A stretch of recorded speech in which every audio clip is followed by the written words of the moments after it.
Bismillah.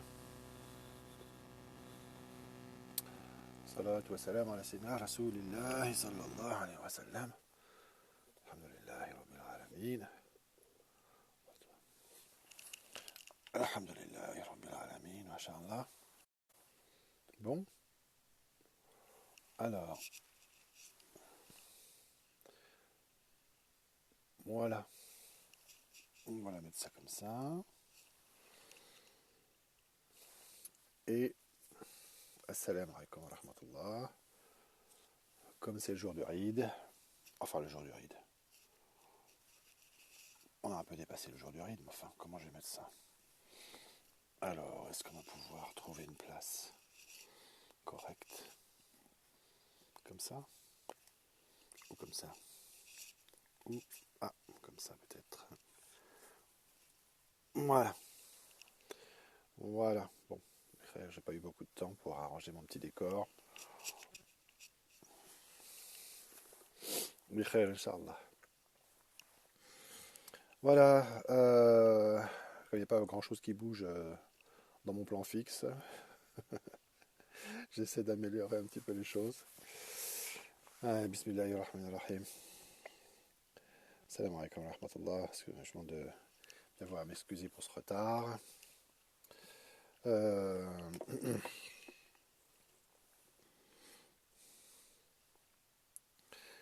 Nous voilà réunis, Inch'Allah.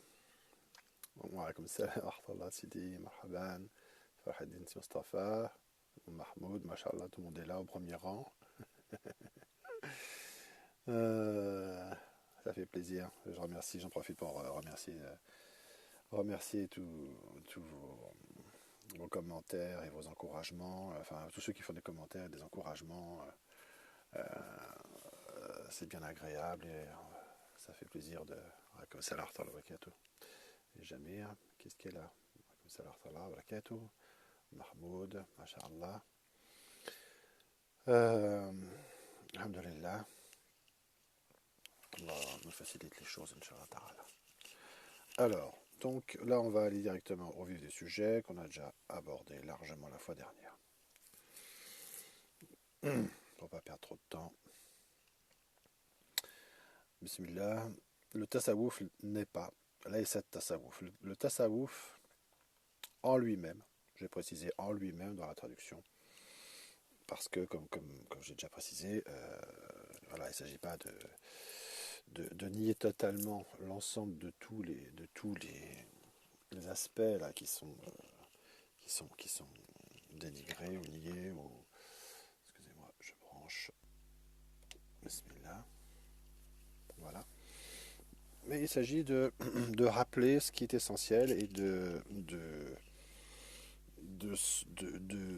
nier, quand c'est nécessaire, ce qui est confirmé comme étant, enfin ce qui est considéré qui est essentiel, alors que ça ne l'est pas. Pour les gens, le tasawwuf, c'est la danse, c'est le raq, c'est le tambour, c'est la flûte, c'est le tapage, c'est etc. C'est le fait de crier dans n'importe quel sens, c'est le fait de faire ceci et cela, de faire des processions, etc. etc. Et tout ce qui n'a pas cette coloration ou qui ne présente pas ces manifestations pour certaines personnes et pour bien des gens, pour trop de gens, eh bien ça n'est pas le tasawwuf. Alors que c'est bien l'inverse. Mais il faut le rappeler, il faut l'avoir en tête et même si à certains moments et d'une certaine manière, certaines de ces choses peuvent être mises en œuvre ou pratiquées dans l'état actuel ou des temps ou de tel et tel pays ou des conditions actuelles de telle ou telle communauté, eh bien, ça constitue un grave dommage parce que ça empêche vraiment les gens de considérer les choses correctement. Le tasawwuf en lui-même n'est pas la danse. Alors, raqs, là il s'agit du terme danse, ça c'est une grande question effectivement.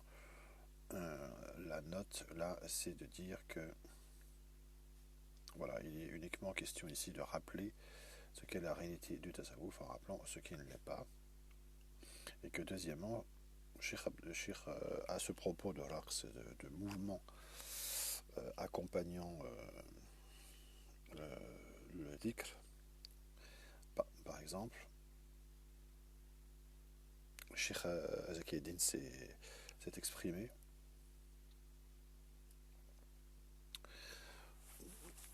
en rappelant que ce qui était, enfin je relirai là, je reformulerai la chose et je redonnerai le texte plus précisément, mais en fait que ce qui est acceptable, c'est ce qui est, c'est ce qui est, comment dire, ce qui est acceptable dans la forme de la prière rituelle, c'est-à-dire par rapport à la position debout, l'inclination maximale, c'est celle du recours.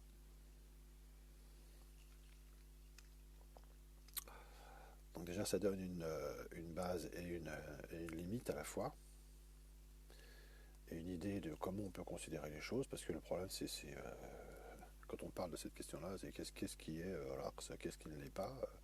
Y a, dès que quelqu'un s'agite d'une manière ou d'une autre, c'est le raq, c'est condamnable, etc. Alors que on sait très bien qu'il y a cette notion bien établie et qui prend son appui sur hadith qui parle plusieurs références qui montrent que les compagnons se balançaient de manière harmonieuse pendant le dhikr.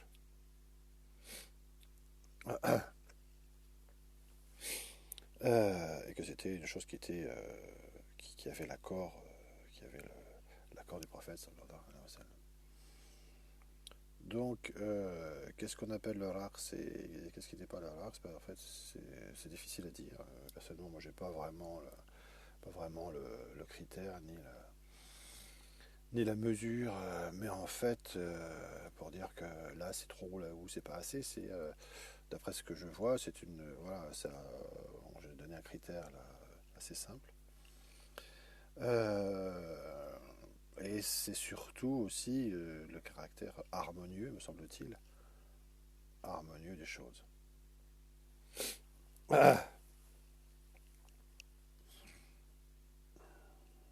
Mais je ne sais pas exactement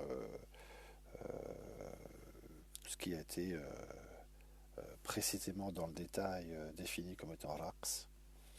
En tout cas, pour ce que j'en sais, dans la tariqa, ce qui est exprimé, c'est cela, c'est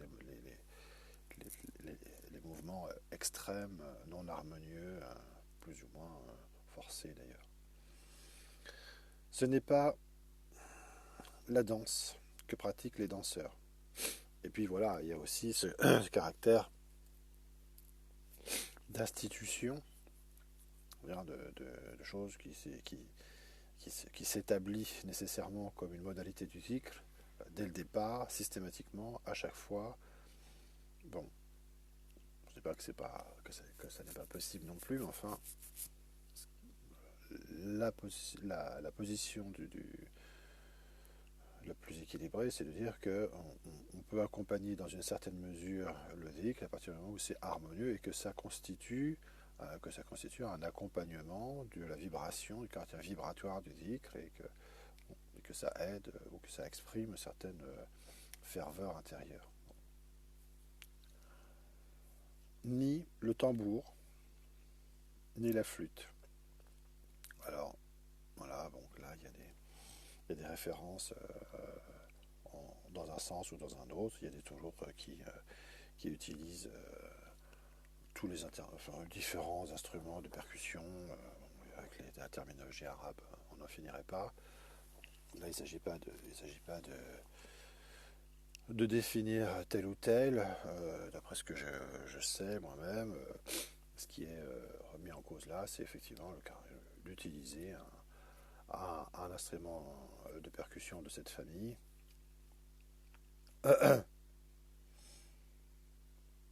parce que ça prend ça prend trop souvent des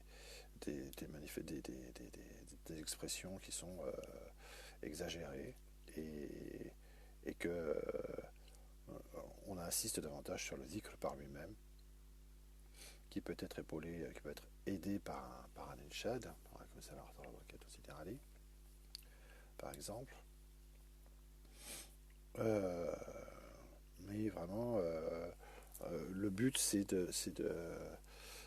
alors que paradoxalement, effectivement, on peut dire que on peut très bien comprendre que l'usage d'un instrument de percussion puisse faciliter la concentration euh, par le rythme, parce que ça appuie le rythme, que ça, ça permet un renforcement.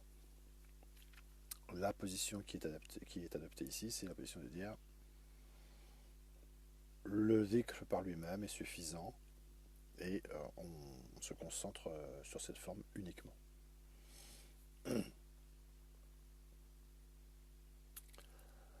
La flûte, il y a quand même des... C'est pareil, on trouvera des références positives et négatives à ce sujet-là. La question est la même. Ni le tapage là, ça fait... qu'est-ce que j'ai mis comme note Il s'agit de considérer que le dhikr doit nécessairement se dérouler dans un contexte de bruit. Voilà, ça, la réticence de Cheikh Zaki, c'est que on voit certaines manifestations de dhikr dans certains tours où il y a une espèce d'agitation énorme. Les choses ne sont pas du tout harmonieuses et régulées et il y a une espèce de vacarme qui s'établit dans tous les sens, qui n'est pas, qui ne convient pas à l'harmonie qui doit présider, qui doit émaner du dhikr. Ni l'agitation, c'est pareil. Et il y a des règles de, d'alignement, de pratique en jamara, d'alignement des rangs, qui existent plus ou moins dans certains tours, plus ou moins respectés, plus ou moins mis en place, plus ou moins stricts. L'idée étant la même. L'idée étant que l'harmonie doit présider. Parce qu'elle est le reflet et elle est porteuse elle est reflet du dhikr et elle est porteuse du dhikr aussi. Il n'est pas de dhikr pratiqué, il n'est pas le dhikr pratiqué, le tasawwuf n'est pas le dhikr pratiqué avec des mots superficiels et falsifiés. Harrafat. Donc là, c'est. Excusez-moi, je ne vais peut-être pas saluer tout le monde, mais le cœur y est. Marhaban jamais, Inch'Allah. La question des mots superficiels et falsifiés. Donc là, c'est une question très délicate qui est le fait que certaines toulours ou dans certaines formes de séances de dhikr, on utilise des noms qui sont des noms divins qui sont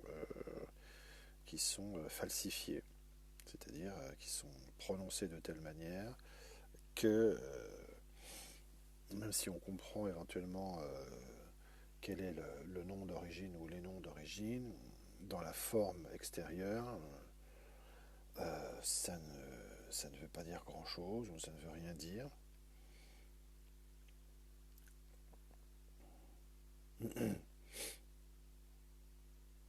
Donc le shir s'oppose à ça, toujours pour insister sur le fait qu'on doit avoir conscience de ce dont on fait le dhikr.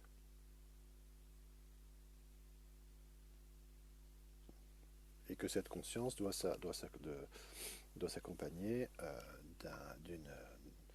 d'une forme identifiable et régulière.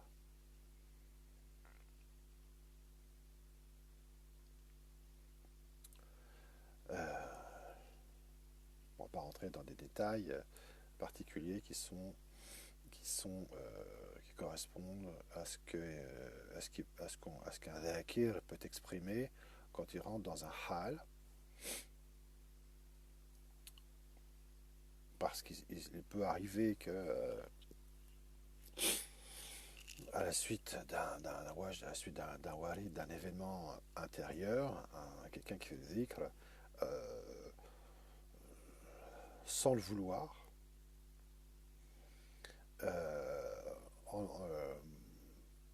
prononce extérieurement un nom qui ne correspond pas à ce qu'on connaît d'habitude. Dans cette question-là est un point très particulier, délicat. On ne va pas l'envisager là, même si on peut l'envisager une autre fois.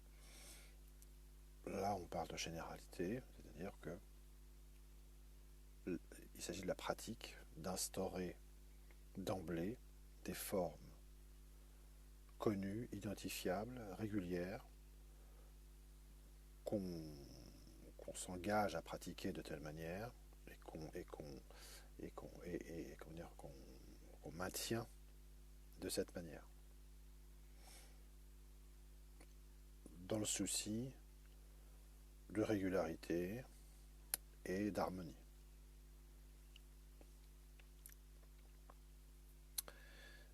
Le tasawwuf n'est pas le dhikr pratiqué avec des mots superficiels et falsifiés, ni le cri soudain, ni le tremblement crispé. Tashnij, as-saq. Voilà. Là encore, on pourrait, sur cette question du cri soudain, sort, c'est le fait, ça consiste à tout d'un coup à crier d'une manière plus ou moins sincère, plus ou moins justifiée,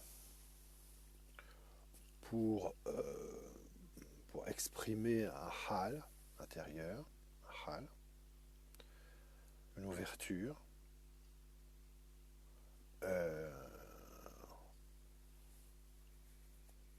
cette manière de faire n'est pas celle qui est retenue.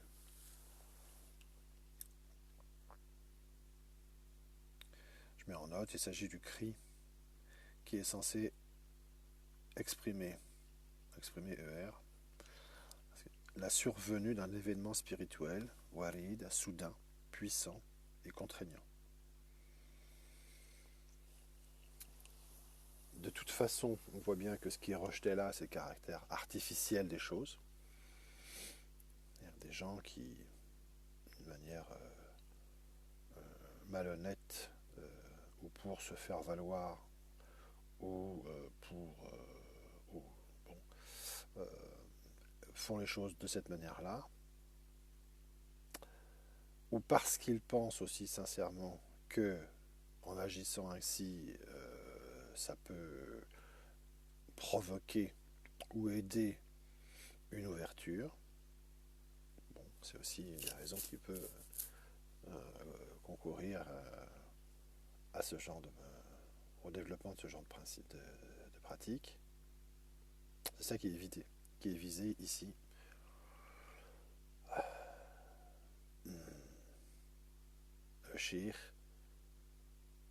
dans sa méthode, rejette ce genre de pratique, surtout, encore une fois, quand elles sont systématisées et quand elles sont considérées. Il faut vraiment bien avoir ça en tête, c'est vraiment important, si on veut bien comprendre l'esprit de ce qui est dit là, quand elles sont considérées comme étant une nécessité et donc, quelque chose sans lequel le tasawwuf ne serait pas, où on ne pourrait pas progresser dans le soulouk. C'est cette notion-là qu'il faut vraiment bien avoir en tête, et c'est sur cela que le cheikh insiste. Parce qu'on sait bien qu'il peut survenir des états spirituels qui sont tels qu'effectivement il y a des découvertes tellement étonnantes, puissantes, contraignantes et bouleversantes que ça puisse entraîner tel comportement ou d'autres comportements. C'est-à-dire comme le fait effectivement de se mettre à trembler, de se mettre à vibrer, à sauter sur place, à à se déplacer de telle ou telle manière, enfin voilà, de toute façon bon, à s'évanouir, à rentrer en transe. Bon, toutes ces choses-là peuvent rentrer en transe. Donc, on ne sait pas trop ce que ça veut dire, mais enfin, on voit bien. Bon. La problématique, et là encore une fois, bon, il va peut-être falloir le dire à chaque fois, mais c'est vraiment important, est de dire est-ce qu'on considère que ces choses-là sont nécessaires, nécessairement bonnes, nécessairement à rechercher plus ou moins volontairement. C'est ça le problème. La position de Shir Zakieddin, c'est de dire non. Il s'agit là de choses secondaires, plus ou moins justifiées en fonction de la, de la, de l'état qui survient lors d'un dhikr ou lors d'un dhikr ou lors du soulouk à n'importe quel moment. Mais en tout cas, ce n'est pas ce qu'on doit rechercher volontairement ou provoquer volontairement de manière artificielle.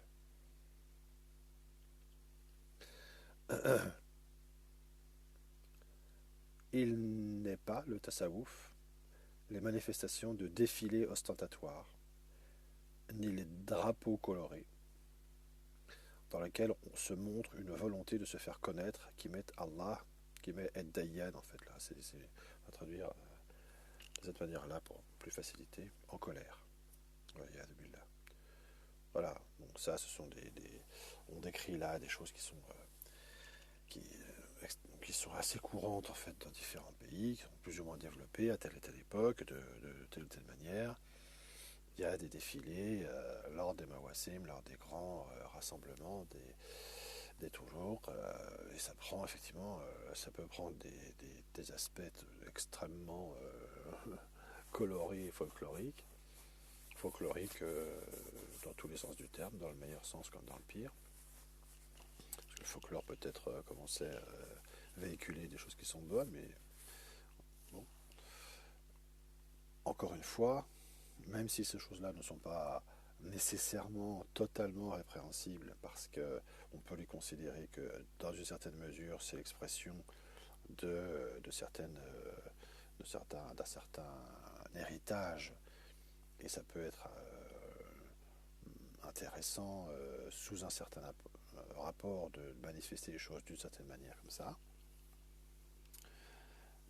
Il se trouve que actuellement, dans les conditions actuelles, dans certains pays, etc., pour la raison qu'on a déjà dite plus haut, les choses peuvent prendre ou prennent habituellement trop d'ampleur parce qu'elles sont liées à des choses phénoménologiques. Elles donnent lieu à des engagements sentimentaux exagérés et qui font perdre la bonne sensibilité des choses. Donc encore une fois, ce ne sont pas ces choses-là qui définissent le tasawwuf comme tel. Et ce n'est pas cela qu'il faut rechercher avant tout, voir, il vaut mieux s'en écarter quand on voit que ça d'emblée, et surtout quand on sait que en général ça tourne mal.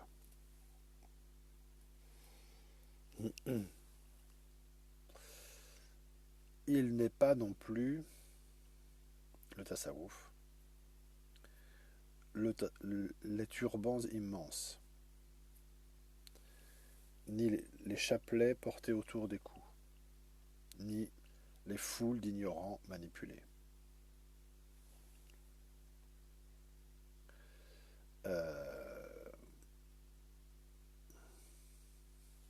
À propos des chapelets,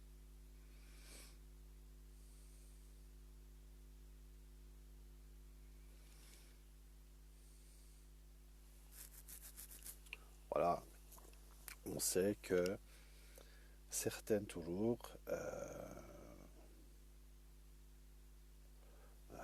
disposent les choses de cette manière-là, qu'elles établissent comme un signe d'appartenance et comme une condition quasiment nécessaire d'appartenance à la tariqa, le fait de porter les chapelets. Bon, si bien que voilà, peut avoir l'idée que effectivement c'est ça qui c'est une condition importante, nécessaire, qui en elle-même a une efficacité enfin, déterminée et qui assure la régularité du tasawwuf. Les turbans immenses, bon, c'est aussi un genre. On sait bien que le port des chapelets est tout à fait régulier. L'utilisation aussi des chapelets l'est bien évidemment, de même que les turbans.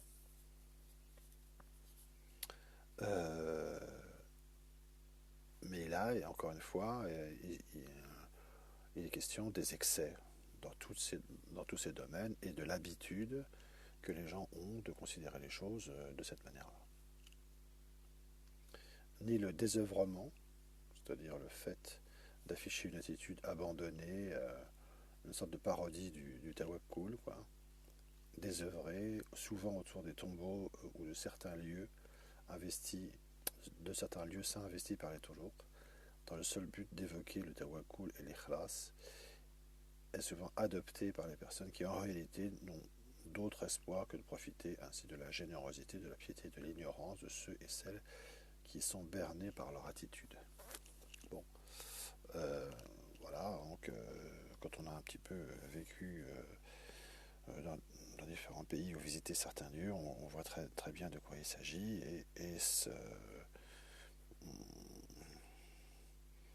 certaines personnes recherchent ces ambiances, recherchent ces critères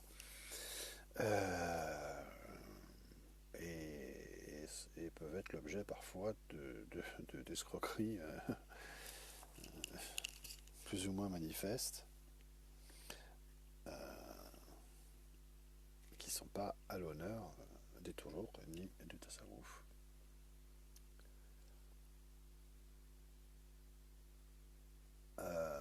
N'est pas non plus les turbans immenses ni les chapelets portés autour des cous, ni les foules d'ignorants manipulés. Donc là, excusez-moi, je me suis un petit peu trompé dans les lignes, c'est pas grave. Ni les foules d'ignorants manipulés, là c'est pareil. Voilà, il s'agit de savoir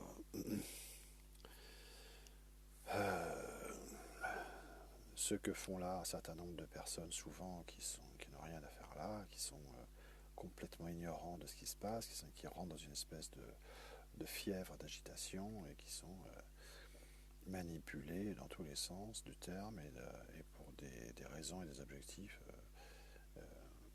les moins honorables. Ni le désœuvrement, ni la prétention à la sainteté. La prétention à la sainteté,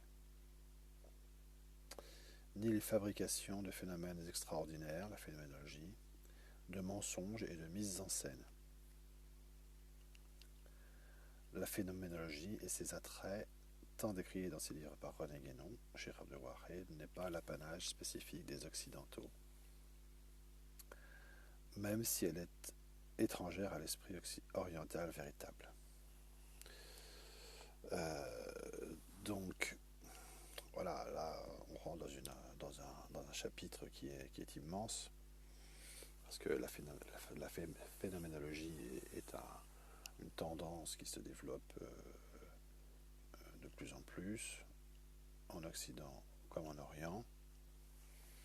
Elle est vraiment, comment dire, presque connaturelle des temps actuels. Et on y reviendra d'une manière spécifique à partir de l'œuvre de Cheikh Abdel Wahid pour insister de manière importante. La prétention à la sainteté. Donc il s'agit effectivement de critiquer les gens qui se mettent en avant, qui revendiquent d'être des saints. C'est un point aussi sur lequel il faudra qu'on fasse un développement parce que il, il est important qu'il y ait des références qui soient données, mais en tout cas, on voit bien que la position de Sherzaki Eddin là-dessus, elle est vraiment assez absolue. Et c'est un critère qui semble intéressant à retenir. Bismillah.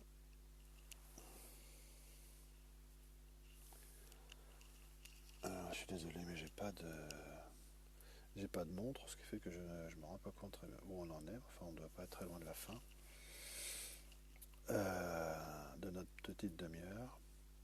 Est-ce que quelqu'un peut m'indiquer combien de temps il nous reste, s'il vous plaît? Inch'Allah. Ni les ceintures, ni les bâtons, ni les généalogies remontant aux prophètes, qui ne sont que tissus de calomnie.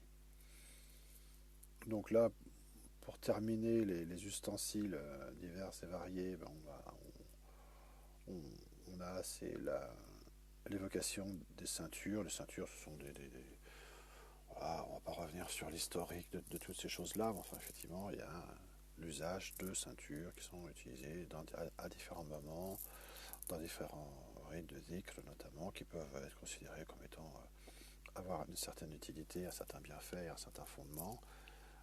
D'autres qui ont été ensuite bariolés, ornementés, développés de telle et telle manière excessive, bon, et qui font oublier l'origine des choses. Les bâtons, c'est tout ce qui tourne autour des bâtons en tant que symbole de puissance, d'autorité, de présence spirituelle par rapport à Sayyidina Moussa, alayhi salam, notamment bien sûr.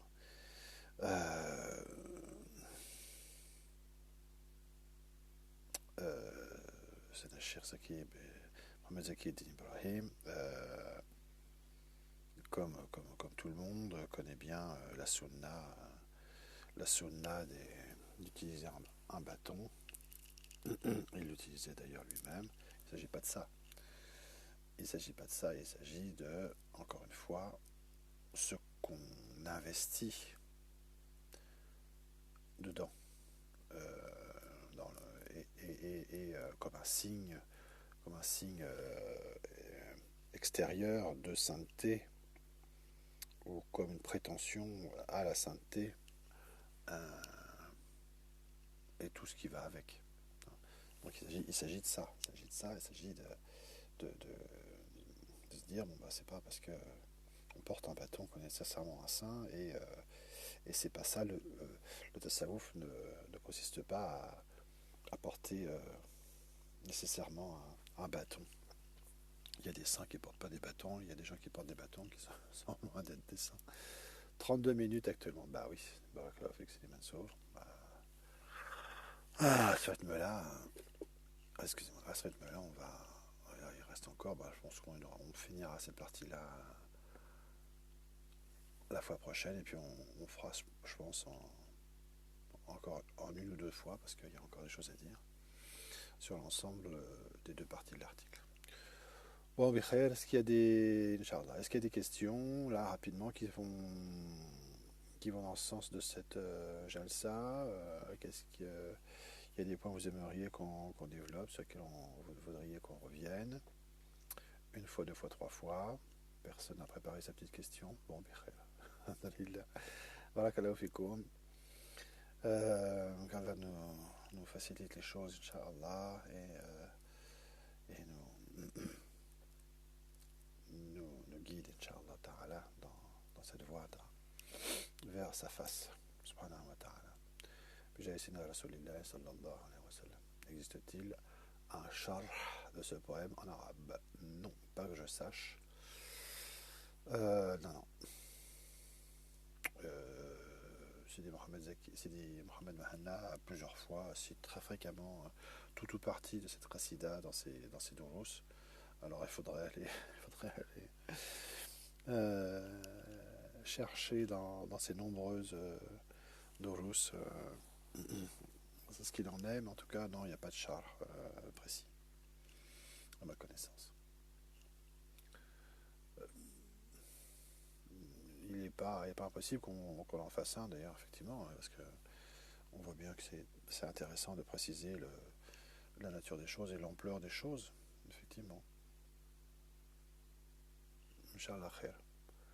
Khair, Inch'Allah, essaiera de faire un montage de toutes les paroles. Bah oui, c'est bien. Bah, fait bon courage, parce qu'effectivement, il y a un gros travail à faire.